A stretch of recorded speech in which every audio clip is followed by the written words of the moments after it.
izbore i okej. Šta se dešava? Dešava se da u oktobru 2022. godine Dragan Đilas, Borko Stefanović odlaze kod Eskobara. Čim su se vratili iz Amerike, jasno je bilo da izlaze na izbore. Zaboravili su na potpisan sporazum sa narodom. Da se na izbore ne izlazi dok se ne oslobodi RTS od 6 do 9 meseci pre izbora. Da se urede birački spiskovi.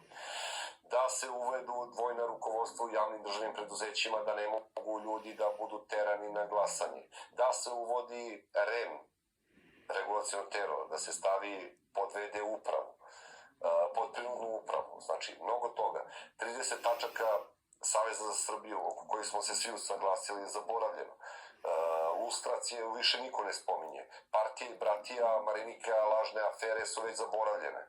Marinika koliko je lagala za Morović, da kad sam ja njima rekao ova laže za Morović. U Moroviću se vojska gaji, kokoške nema, marihuane, ona gura prst u vojci, on kaže, ma šta ima veze, daj da pravim. Ono kao u fazonu, baš me briga. Dejan Bulatović koji sad priča o tome, koji napustio SSP, čovjek iz Šida i tad isto govori kao ja i ti normalno šta radiš.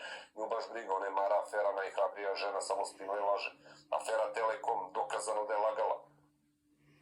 I tako dalje. Znači, mnogo neistina se tu dešava. Odjednom oni zaboravljaju sve to tokom kampanje, kreće predizborna kampanja, Gabriel Escobar dolazi, oni trču u ambasadu i svi se slikaju sa Gabriel Escobarom. Čekaj bre, ti treba spremiš Vučića, slikaš se sa Escobarom, slikaj se posle izbora.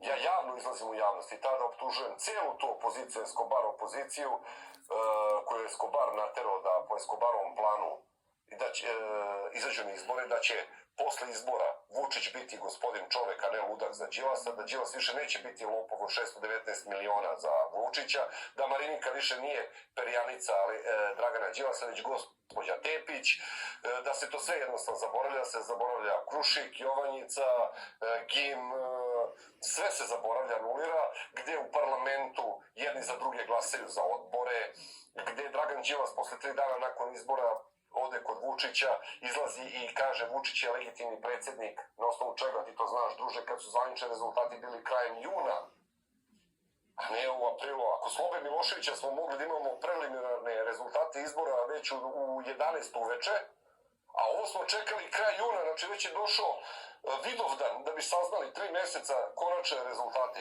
nego su štelovali koliko njima treba po planu Gabriela Escobara, Kristofera Hila, koji je ovde poslat da ih nadgleda, jer mi imamo visoki protektorat kao i ovi u Bosni. Oni imaju visokog predstavnika za Bosnu, mi imamo Kristofera Hila ovde. Ćuta muta koalicija, Zelenović, Ne davimo Beograd i to je ekipa koja je sastavljena u britanskoj ambasadi pod naređenjem ta koalicija britanske obaveštene službe, što je dokazano. To je dokazano da oni to rade, lažni ekolozi, gde god se Ćuta pojavio, ja javno kad napišem gde god se i govorio, mene su napadali da radim za Vučića. Ja kažem Ćuta gde se pojavi tu protesti propade, tako su im propale i blokade. Ko je narodu platio? Evo sad svi oni žive na grbači naroda u parlamentu, što izvadi novac da ljudima vrati po 5.000 dinara za one prekršaje što su ljudi kažnjavani tokom blokada, na koji su pozivali. Neće niko da plati.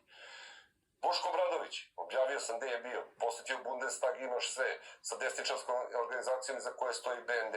Svi su pomešani s nekom stranim službom. I opet kažem, dok je srpska služba bezbednosti kontrolisala opoziciju, mi smo imali opoziciju. I nije problem ovde, dragi moji prijatelji, kad te prati služba, ti si bezbedan čovek, imaš besplatnu zaštitu, obezbeđenje. Problem je kad te prati družba, parastrukture, razne organizacije povezane s ovim i onim službama. To je problem. Nije problem srpska služba. Problem je družba.